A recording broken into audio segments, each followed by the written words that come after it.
ค่เราแสงงดงามแบบนี้ฟ้าสีครามอย่างนี้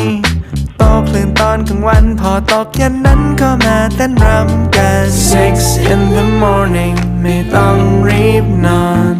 เพลินไปด้วยกันก่อนไม่รีบร้อนไงฟังเพลงที่ริมหาดและเหยียบพื้นทราย Oh I love you so Oh มานั่งชิลเบียร์ที่ริมหาดทำไมชีวิตมันดีอย่างนี้หรือเพราะมีเธอข้างกันตัวเริ่มดำและหน้าเริ่มแดงหรือเพราะเราโดนแดดแรงๆแต่เราไม่แคร์ไม่สนเพราะเรานั้นมีความสุขมากล้น